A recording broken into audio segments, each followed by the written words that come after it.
May we continue with what we were talking about last Sunday.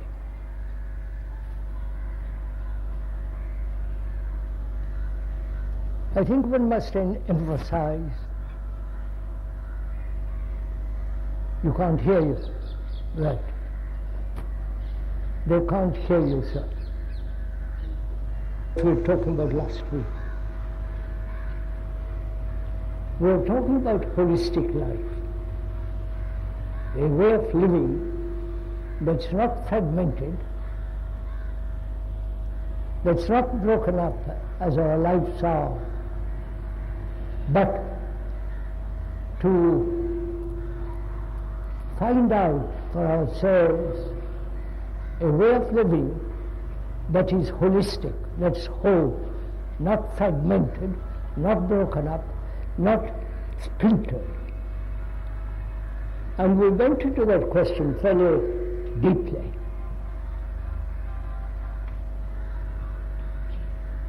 We saw what were the causes of this fragmentation of the human brain and the human lives.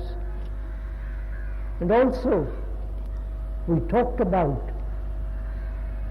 various factors in our social, moral, and religious lives that we have broken it up as Hindus, Muslims, Christians, Buddhists, and so on. Religions have been greatly responsible for this catastrophe of human existence. And we talked also about time. Time being not only the past, all the memories, the accumulated experience, and so on, modified by the present and continuing to the future. That's our life. And we have existed on this earth, according to biologists and the archaeologists and so on, for over 3.5 million years. And during that long interval of so-called evolution, we have accumulated enormous amount of memory. And we also talked about the limitation of memory and therefore limitation of thought. And that limitation of thought has broken up the world geographically, nationally, religiously, as the Hindu, the Muslims, Christians, and so on. As we said the other day, this is not a lecture. Lecture indicates to inform and to instruct. We are not doing that. We are not listening, if I may most respectfully point out, to a series of ideas, conclusions, but rather you can't hear, say, they can't hear.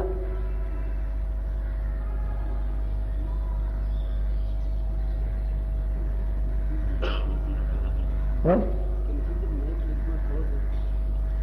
Push it more this way.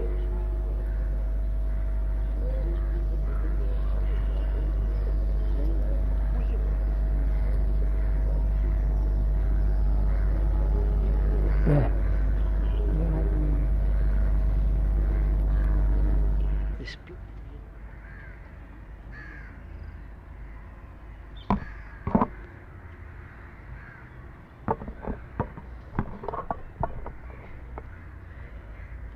Is this all right?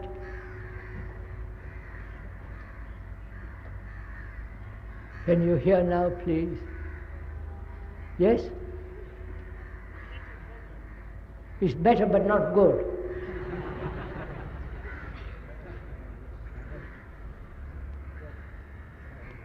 Should I speak louder? You want to? All right. As we were saying, this is not a lecture. We are both together. You and the speaker are taking a journey as two friends, talking over their various, not only family problems, but the world problems, and so on. So this is as much as your responsibility to listen carefully as that of the speaker to say things clearly, so that we both of us understand what we're talking about. And we're going to talk over many things, not only this evening and tomorrow evening. We're going to talk over together order and disorder, pleasure, love, sorrow, and if we have time, death. These are all rather complicated questions which we all have to face in our daily life, whether we're rich or poor, or official, a series of government officials. We've got to face this problem of existence in which our lives are in a state of disorder, which is fairly obvious. Our lives, our daily lives, are in disorder, which means contradiction. Saying one thing, doing another, believing something, and actually moving in a totally different direction from what we believe. And this contradiction creates disorder. I wonder if one is at all aware of this problem. Apparently, there's going to be more and more disorder in the world on account of not only bad governments, economic conditions, social disorder, and always the threat of war, which is becoming more and more imminent, more and more pressing. And all the governments are buying armaments all over the world. Even the tiniest nations are buying arms. So there is, as you observe throughout the world, a great disorder.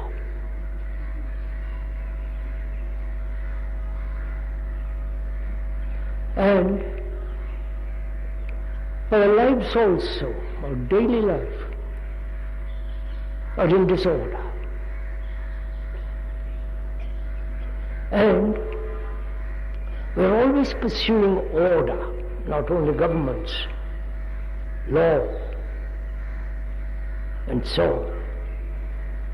We want order, because without order, human beings will inevitably destroy themselves.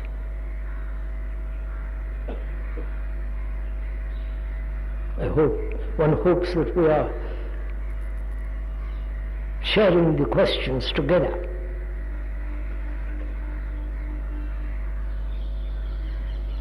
That you are also thinking about this question together. That is, thinking together, observing together, listening together, having a dialogue in which you are participating. So it is not a matter of gathering some few ideas and conclusions, but together find out why we live in disorder, and can there be total order in our lives, and therefore total order in society. Society.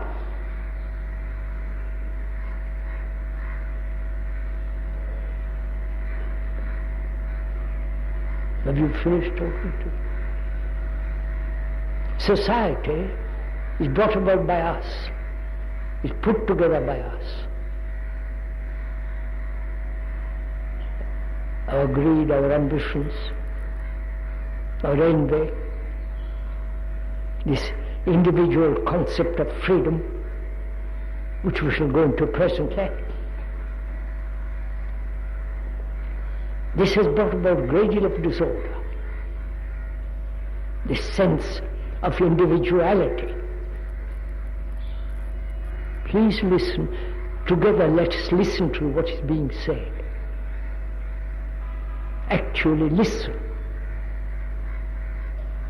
Not interpret or resist or defend, because we are not attacking anything. We are merely observing what's going on in the world together.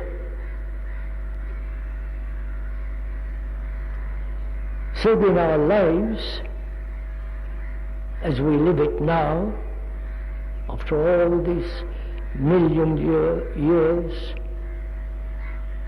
we still are in disorder. And man has always sought order, because without order, one cannot possibly function freely, holistically. Right? So, to find out what is order,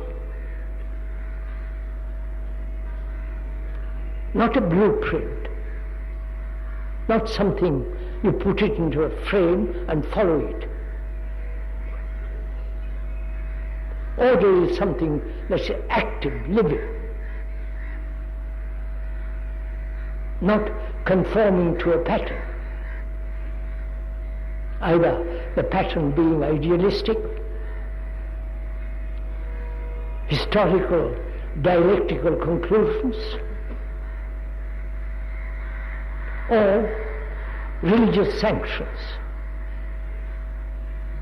All religions throughout the world have laid down certain law, certain sanctions, commandments, but human beings have not followed them at all. So we can put aside all those ideological conclusions and also put aside your religious beliefs which have nothing to do with daily existence. You may conform to follow certain laws laid down by religions, but that brings about also great bigotry and so on.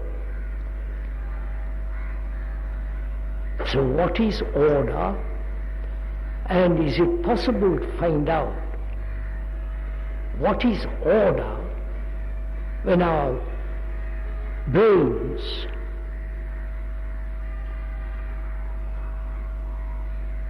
is confused, disorderly? Right? So we must first find out what is disorder, not order. Because when there is no disorder, naturally there will be order. Right? So we must inquire together, please, what is disorder? Why we live in disorder?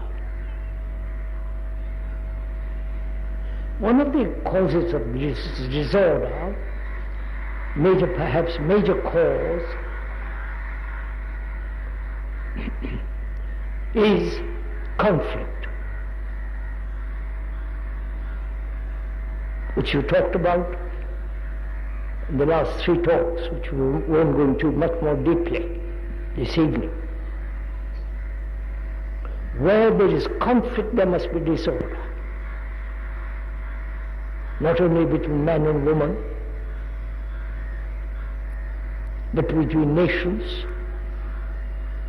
between religious beliefs, faiths, conformity. There must be disorder.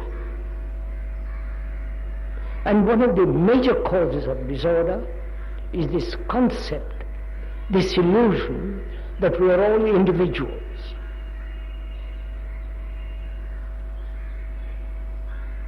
As we said in the previous talks, we must question, doubt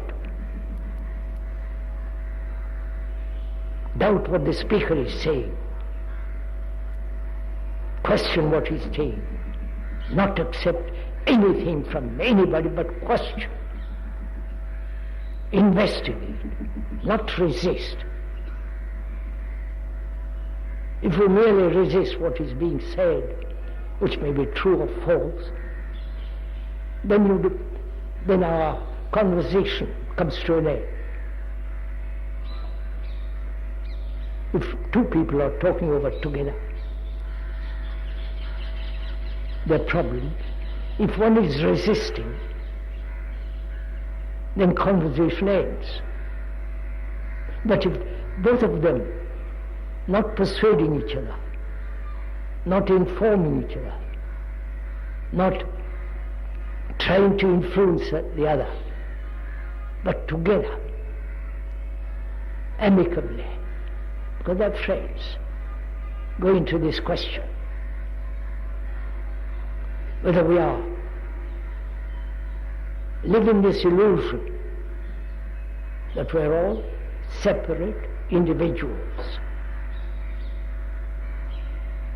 The communist theory, as most of you perhaps know it already,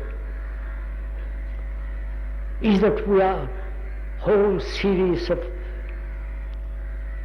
result of series of environment.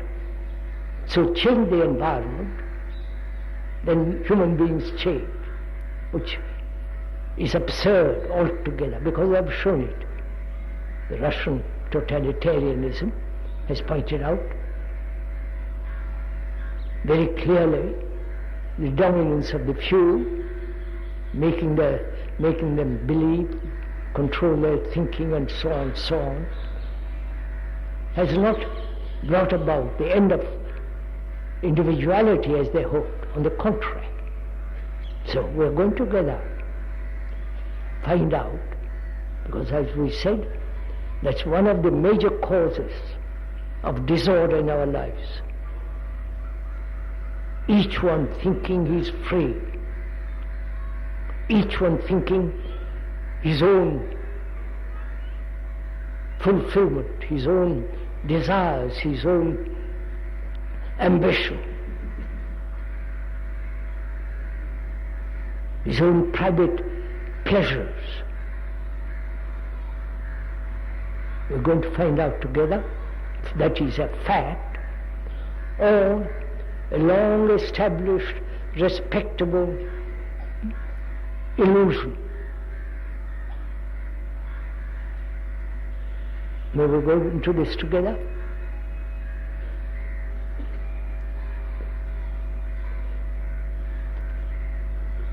Together. Not accepting, nor denying. It's foolish to say I agree with you or disagree with you, because you don't agree or disagree with the sunrise and the sunset. It's a fact. You never say I agree with you, sun rises in the east. So perhaps we could put aside the sense of agreement and disagreement, but together, carefully, without any bias or resistance, inquire whether there is actual individuality or there is something entirely different.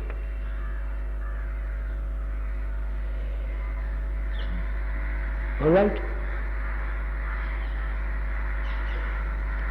Pull up your socks and let's talk over it together.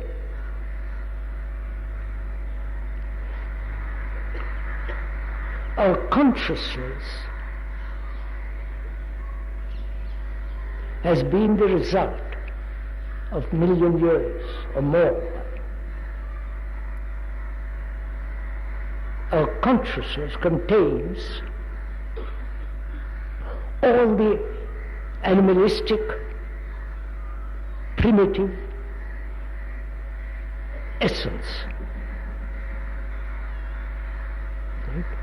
Because we are come from the animal, from nature. So deep down in our consciousness,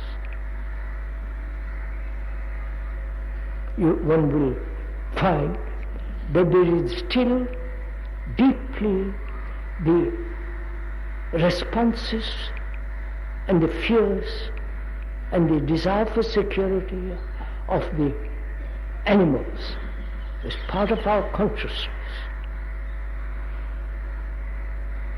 Right? And also our consciousness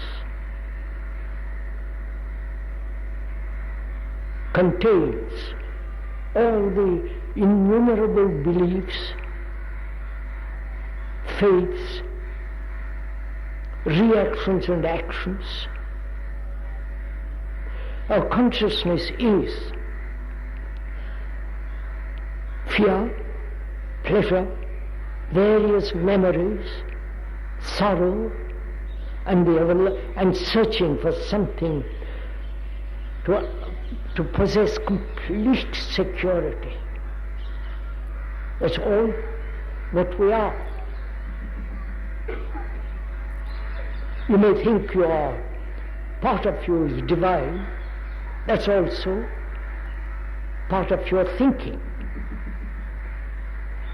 So all that consciousness we think is each one. It belongs to each one of us. Right? You all think religions have maintained you have separate souls in Christianity and in Hinduism and various other forms of religious activity. Now we are questioning the whole of that. Are you not? Do you not share the sorrow of the rest of the human beings? All human beings throughout the world have various forms of fears.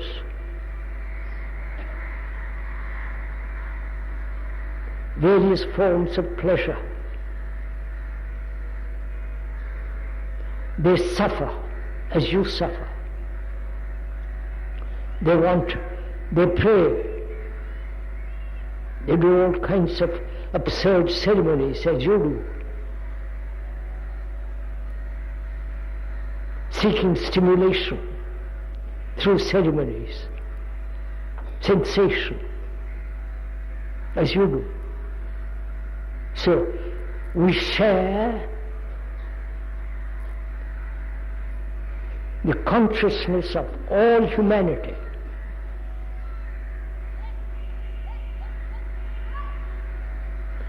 So you are the entire humanity.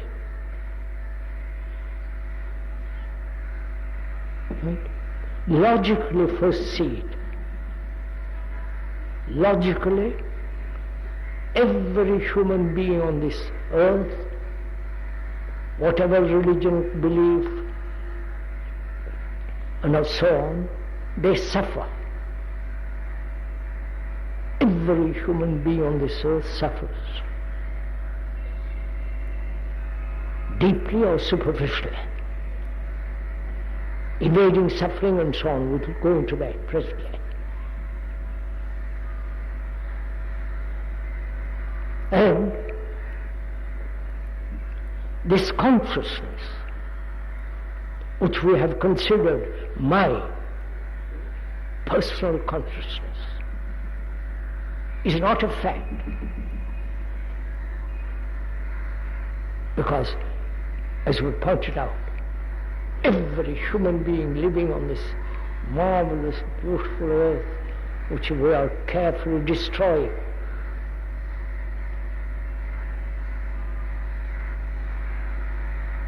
we all are one, because we all go through the same problems, same pain, anxiety, loneliness, depression, tears, laughter, contradiction, conflict between man and woman, husband and wife.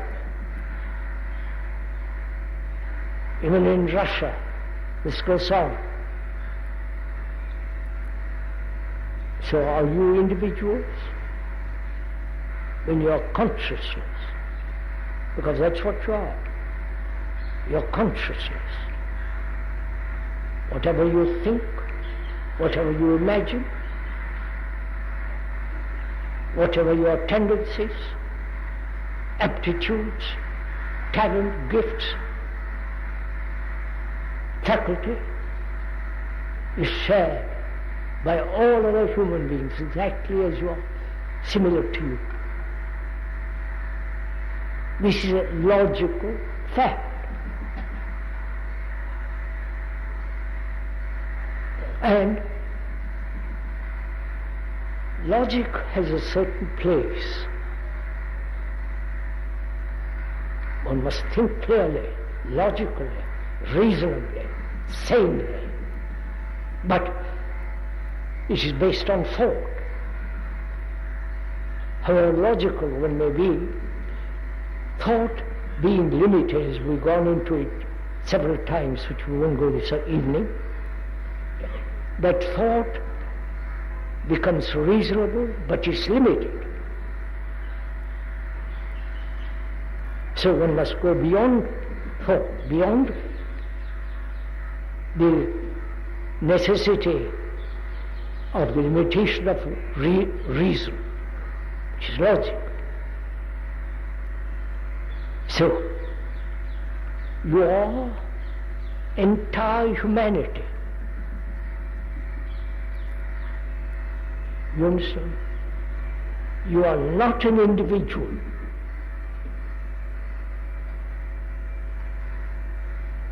Either listen to that statement, that is your entire humanity. You are humanity, not an Indian and all the rubbish of division. And when you listen to a statement of that kind, that you are entire humanity, do you make an abstraction of it? That is, make or bring about an idea of the fact. You understand? The fact is one thing, and the idea about the fact is another. Yeah?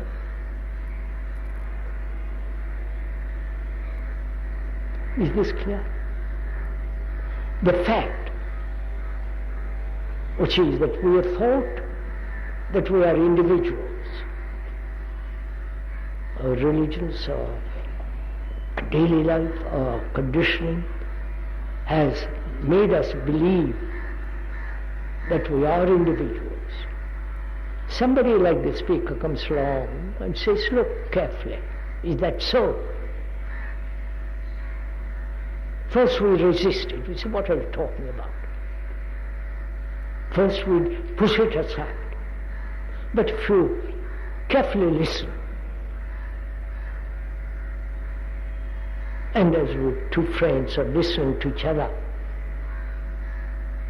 then you hear this statement that you are entire humanity. How do you hear that statement, the sound of it, do you make out of that statement into an idea away from the fact, right? And pursue the idea. I don't know if you're following all this.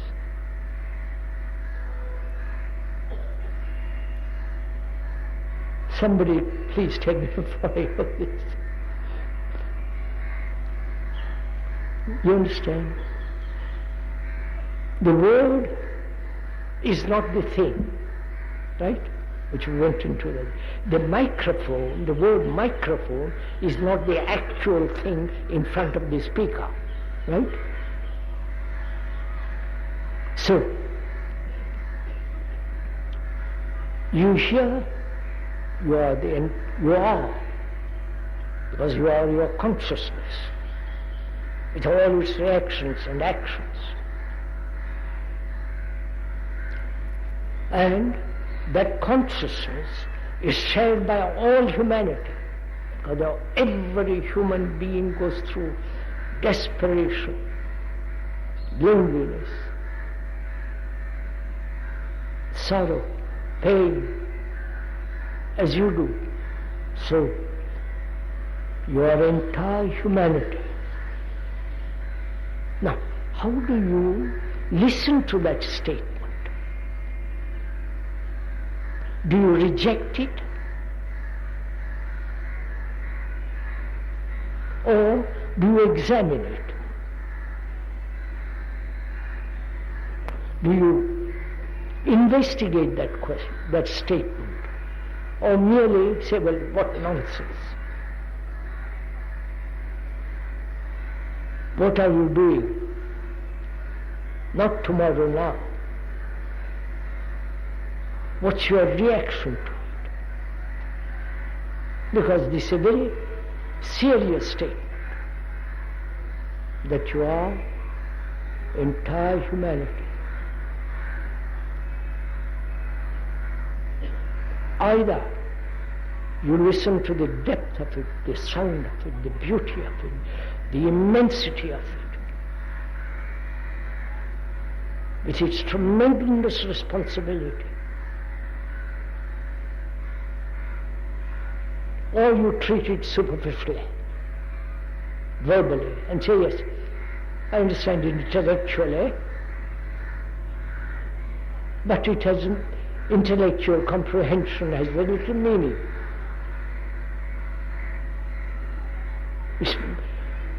It must be one's blood, one's guts, and out of that comes a total sense of a different quality of a brain that's holistic, not fragmentary. It's the fragment that creates disorder. We as individuals have fragmented the human consciousness, and therefore we live in disorder. I wonder if you understand all this. So when you realize that you are the entire humanity, that is what his love is. You will not kill another. You will not harm another.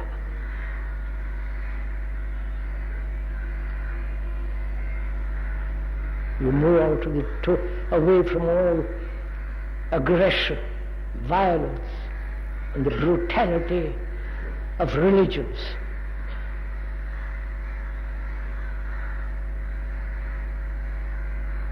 So,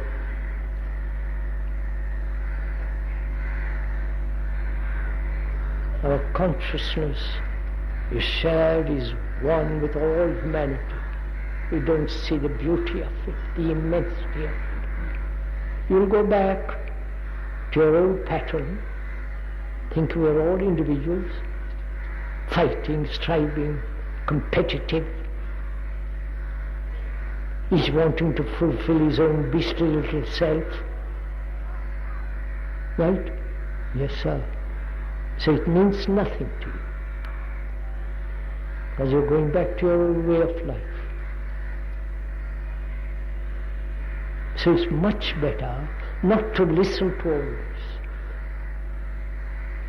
If you listen to truth and you don't act on it, it acts as poison. You understand this? That's why our lives are so shoddy and superficial. Also we must talk over together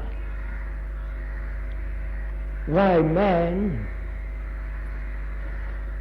not only lived disorder for the thousands and thousands of years, but also why man is perpetually seeking pleasure.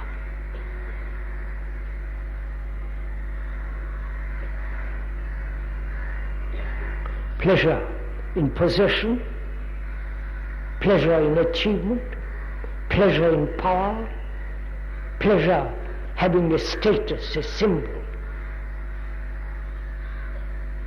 Not only sexual pleasure, and that pleasure is maintained by constantly thinking about sex, imagining, picturing, making images, which is thought gives pleasure. Sensation is turned into pleasure. I wonder if you're following all this.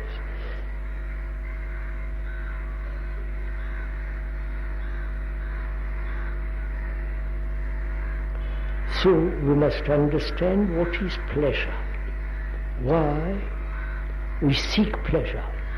We are not saying it's right or wrong. We are not condemning pleasure, as we are not condemning desire. Desire is part of pleasure. The fulfillment of desire is the nature of pleasure. So we have to talk over today not only the nature of pleasure, but also what is desire. Desire may be the cause of disorder, each one wanting to fulfill, achieve his own particular desire.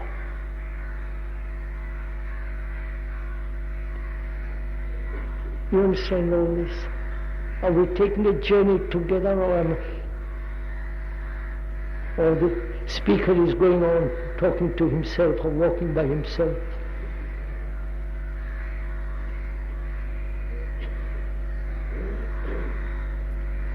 This is supposed to be a gathering. A gathering means a gathering of people who are concerned with serious matters, not with entertainment, not with intellectual gain, but we are concerned with our lives, our daily, monotonous, boring lives, trivial lives, shoddy lives.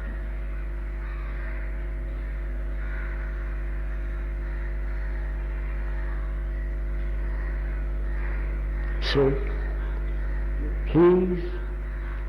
together we are going to investigate if desire is one of the major causes of disorder, and disorder desire in its fulfillment, in its achievement, in any direction, gives pleasure, gratifying.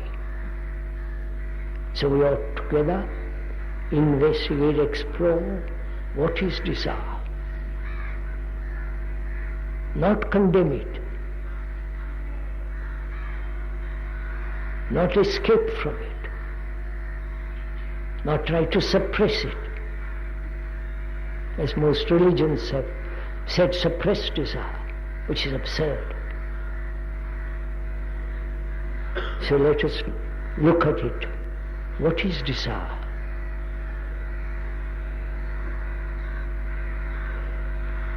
When you put that question to yourself, what is desire? Probably most of us have not thought about it at all.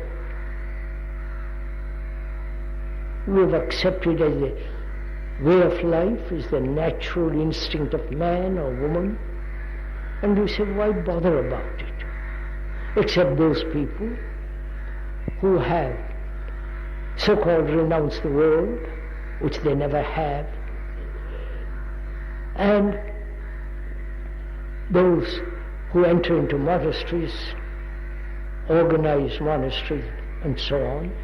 There they try to sublimate the desire in the worship of a symbol or a person and so on.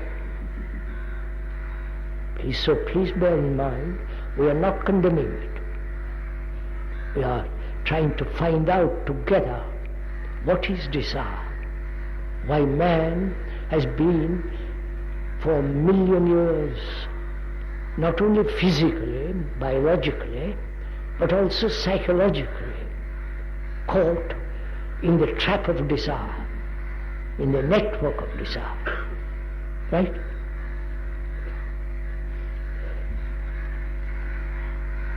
Will you investigate with the speaker or just listen to the speaker while he investigates or explores or explains?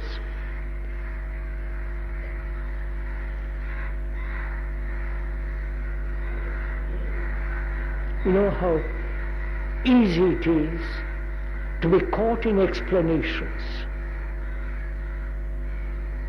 in descriptions, and we are satisfied with commentaries, descriptions, and explanations. But we are not doing that here. We are not having, we have to explain, we have to describe, we have to point out, put it in the framework of words. But desire is one of the most complex things to understand, not intellectual, but profoundly. So we're going to find out, right? Together. What is desire?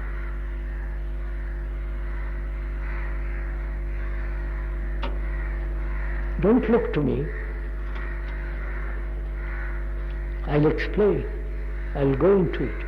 But you have to go into it too. Not just say yes, I agree or disagree. That's silly. But to find out the nature of desire, the construction, how desire is put together, what's the origin of desire,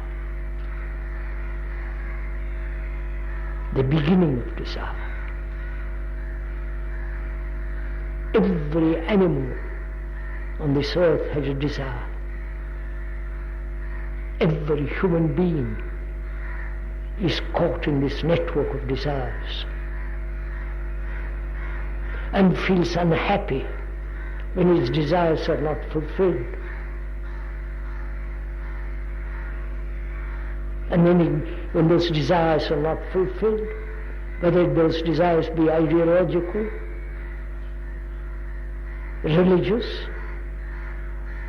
or platonic, or merely physical,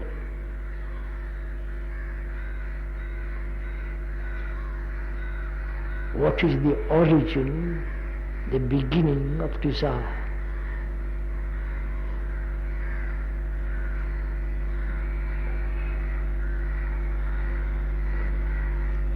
The speaker will describe, not analyze. There is a difference between analysis and perception. Analysis implies the analyzer and the thing to be analyzed, right? Right?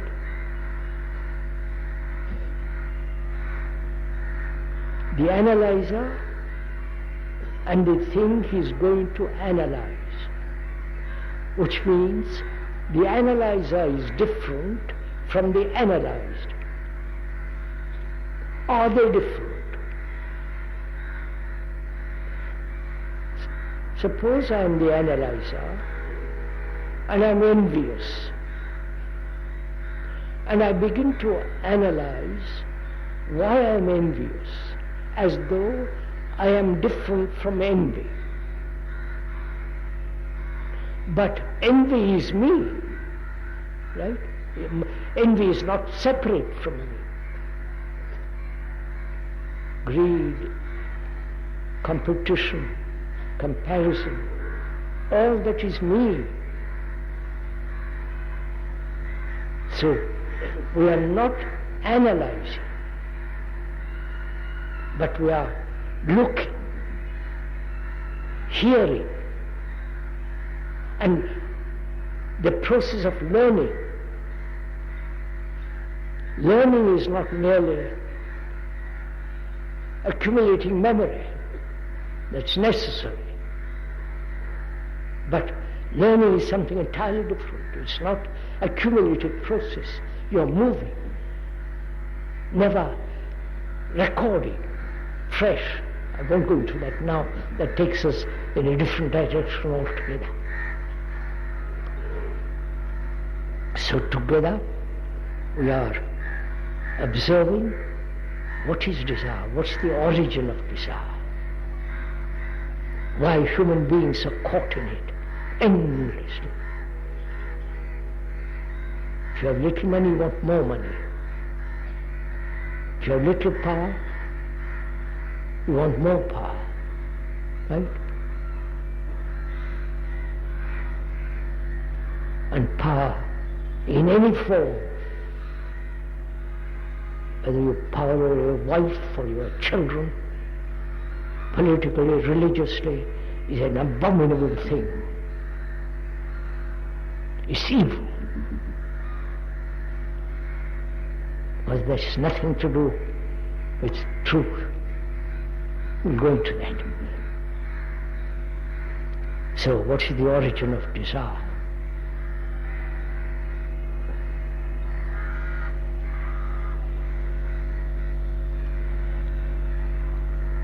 We live by sensation.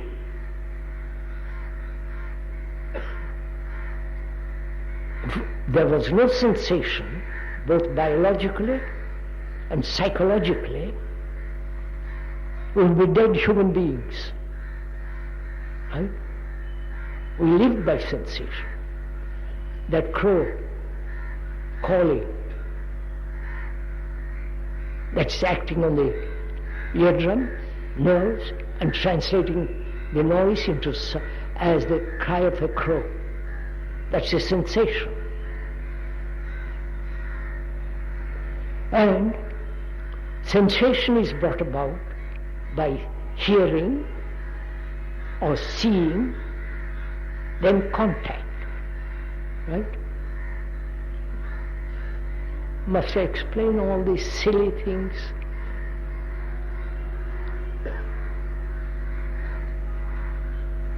You see a nice garden, beautifully kept. The green is rich, perfect, there are no weeds in it. That lawn has been kept going for 400 years. It's a lovely thing to watch, to see. Then the seeing, then if you are sensitive, you go and touch the grass.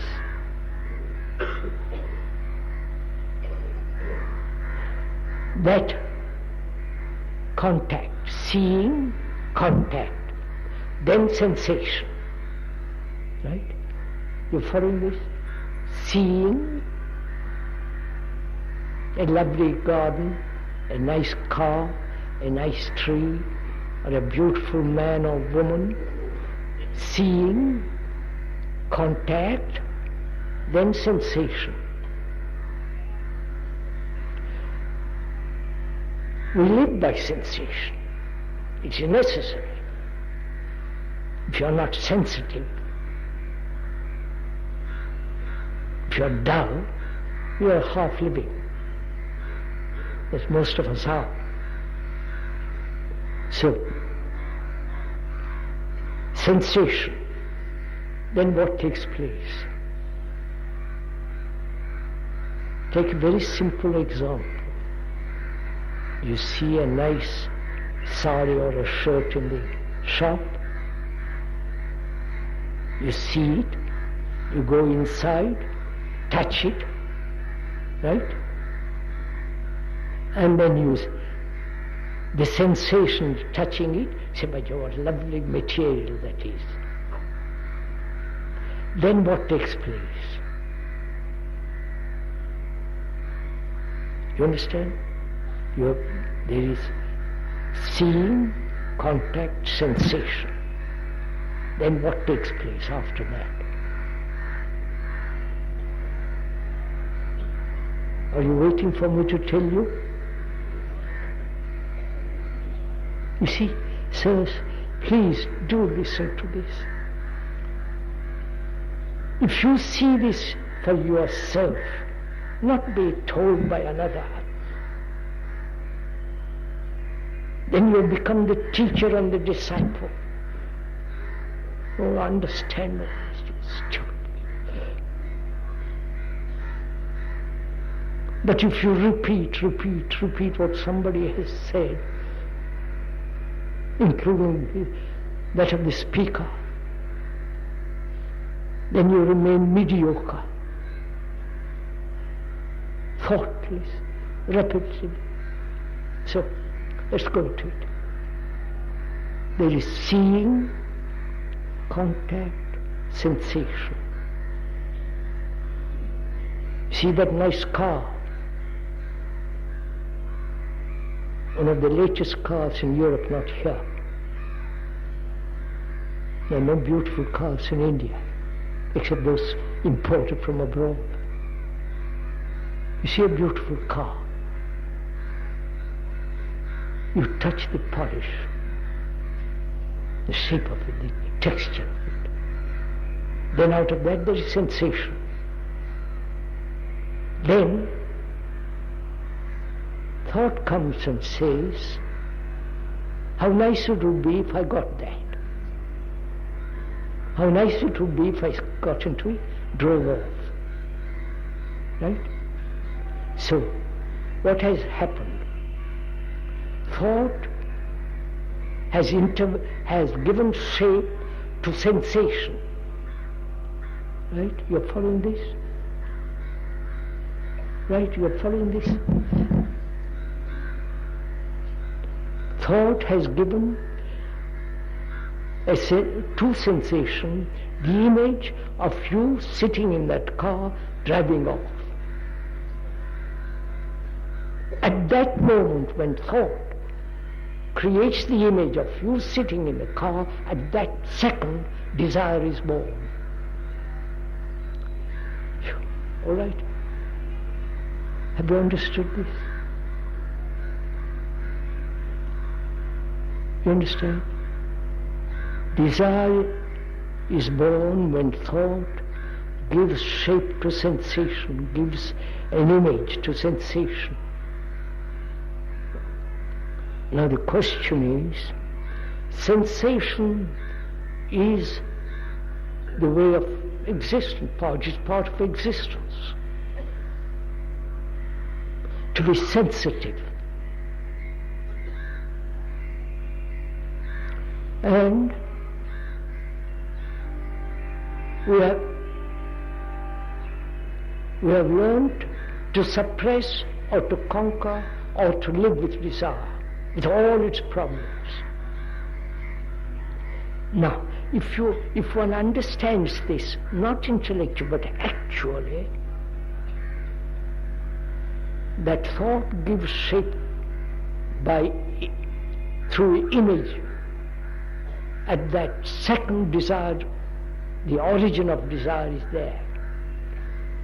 Then the question arises, is it possible to see the car, which is sensation, touch it, but not let thought create the image? So keep a gap You understand?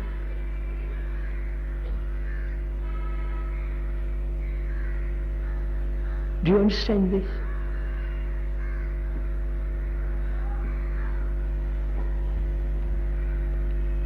You see, sir, one must find out also in this question, what is discipline?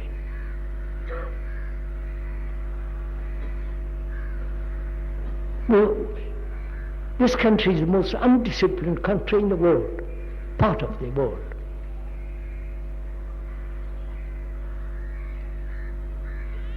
You spit all over the place. You're untidy. Discipline. What is discipline? Because it's related to desire. So let's talk about discipline before, and we'll come back to desire afterwards. The word desire comes from the word disciple. Discipline comes from the word disciple. The origin, the etymological meaning of that word is one who is learning. A disciple who is learning from his master.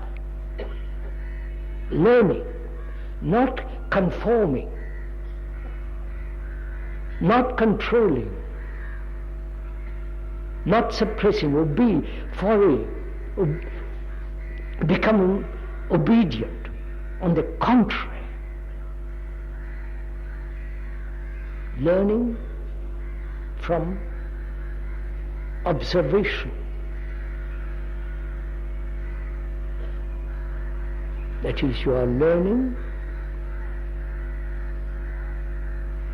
what is desire, learning about it, which is not memorizing about it. So, most of us are trained, especially if you're in the army or in all that business, trained to discipline according to a pattern, copy, follow, obey. Look what you're all doing. And that's called discipline, hoping that discipline will bring about order.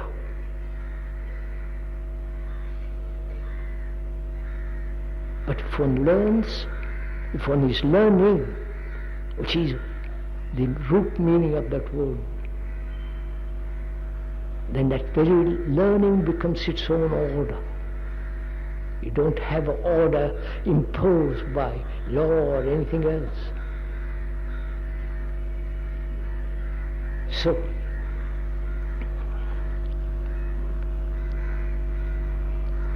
where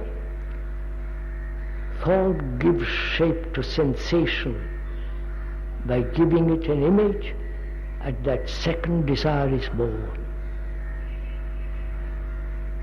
And to learn, to find out whether it's possible to to allow sensation to flower and not let thought interfere with it. To keep the division, I won't use the word division, to keep them apart. Will you do it? You can't. You've done all these things. Then you will find out that desire has its right place.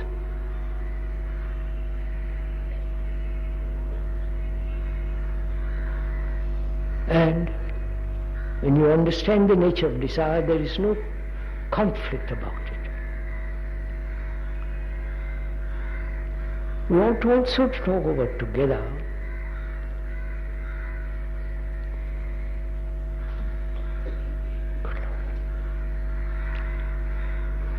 what is love and sorrow and death.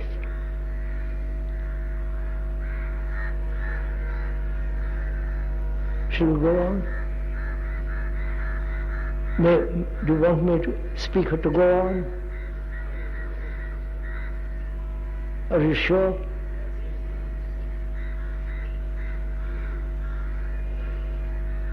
I know, of course, you love to hear somebody talk.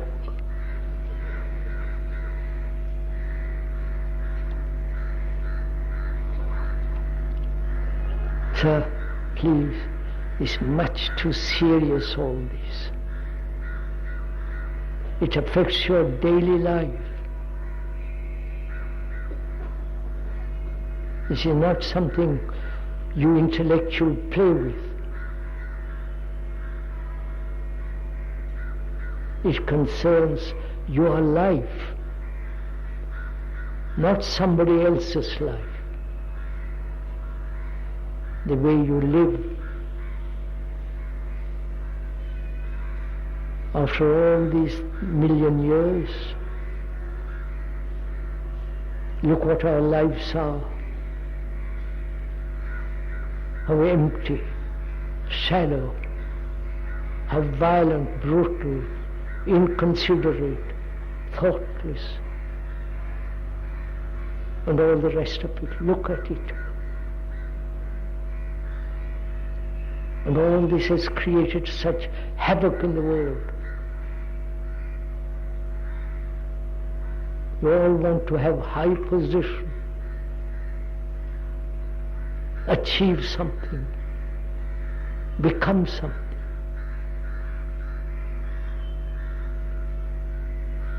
And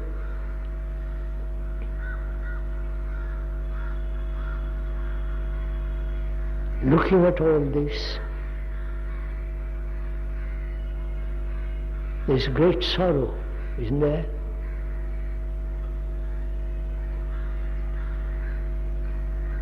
Isn't every human being in the world, whether highly placed or just ignorant villager, he goes through great sorrow.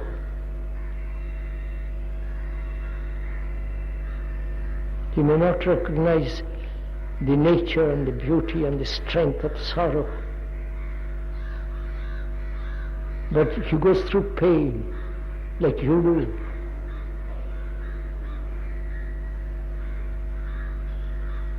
And mankind has gone through sorrow for a million years.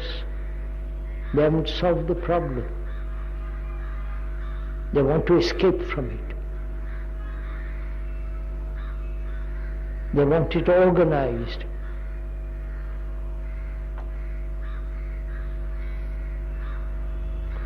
And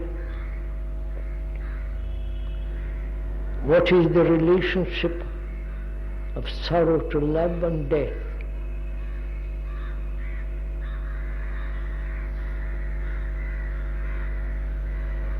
Can there be an end to sorrow? This has been one of the questions mankind has asked for a million years.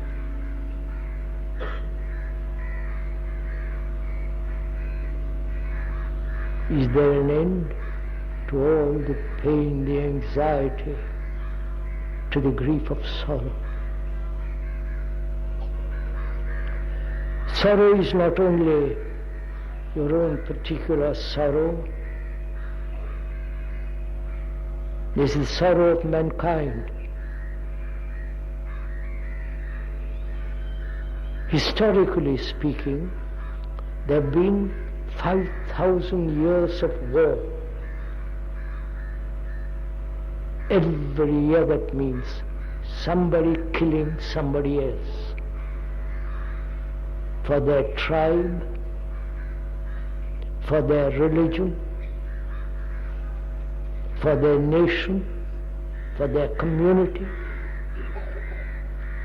for their individual protection, and so on, so on, so on. Have you ever realized, sirs, what the wars have done? You're fighting the Muslim, the Pakistan and the Hindu. Have you ever gone into the question of wars that have created havoc. How many millions have cried?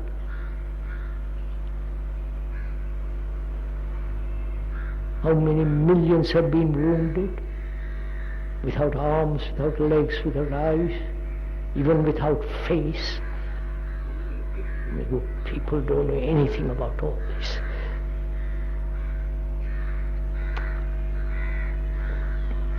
So, is there an end to sorrow and all the pain therein?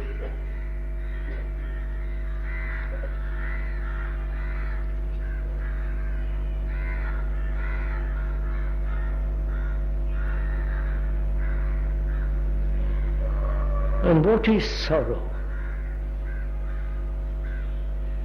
Don't you know sorrow? Don't you? Are you ashamed to acknowledge it?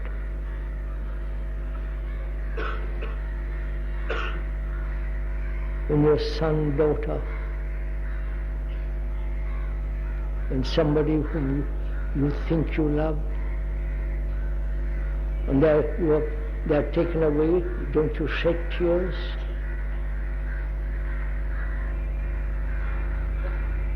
Don't you feel terribly lonely? You lost a companion forever. We're not discussing about death, but this immense thing that man goes through and never having a solution, an answer to that.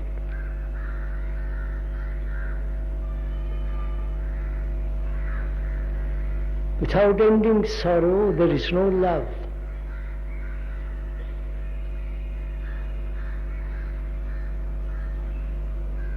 Sorrow is part of our self-interest, is part of our egotistic, self-centered activity, self-interest. I cry for another, for my son, brother, mother. Why? Because I've lost something that I'm attached to. Lost something which gave me companionship, comfort, and all the rest of it. And with that ending of that person, I realize how utterly empty my life is, or how lonely my life is. And then I cry. And there are many, many thousands of people ready to comfort me. And I slip very easily into that network, into that trap of comfort. There's the comfort of God, which is an image put together by thought, or the comfort of some illusory concept, idea, but it gives me comfort. And that's all I care. But I never question the very urge, the desire for comfort. Whether there is any comfort at all. One needs to have a comfortable bed. That's all right. Nice, comfortable chair. But the urge, the desire for comfort. We never question if there is any comfort at all. Psychologically, inwardly. Or is it an illusion which has become our truth? You understand? An illusion can become our truth. I wonder if you understand all this.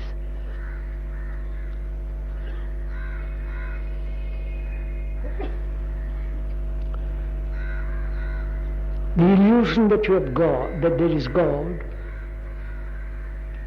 that God has been created by thought, by fear. If you had no fear, there is no God. But God has been invented by man through fear, through loneliness, through despair, wanting this everlasting comfort. So we never question if there is comfort at all, which is deep, abiding satisfaction.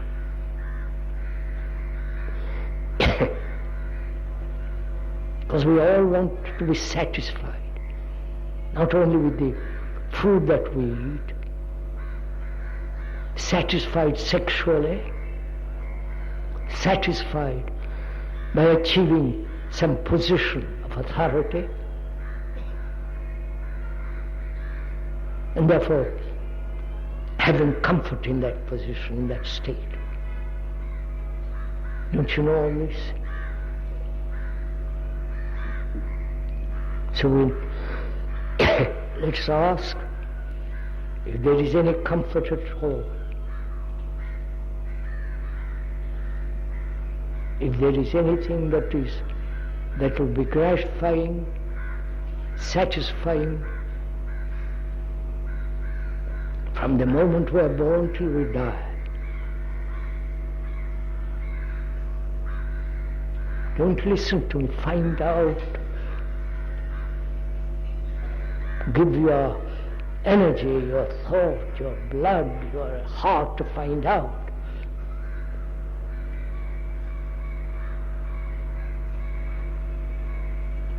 And if there is no illusion, is there any comfort?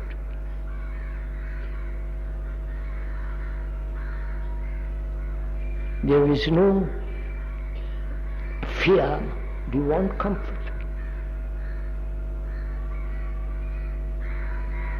Comfort is another form of pleasure.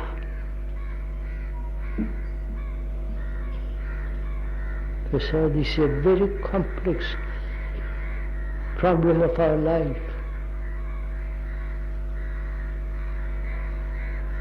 While we are so shallow, empty, filled by other people's knowledge, by books, while we are not independent, free human beings to find out, while we are slaves. This is not a rhetorical question. It's a question that each one of us must ask.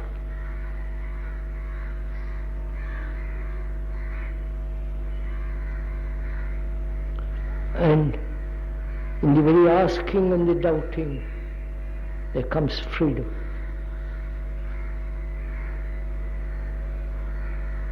And without freedom, there is no sense of truth. So we'll continue tomorrow afternoon the question of death, and perhaps go into this question of sorrow. What is a religious life? What is religion? And is there something that is totally sacred, holy, nothing invented by thought? We'll go into it tomorrow. Not that the speaker is inviting you to come tomorrow. He doesn't care two pins if you come, don't come. It's your life.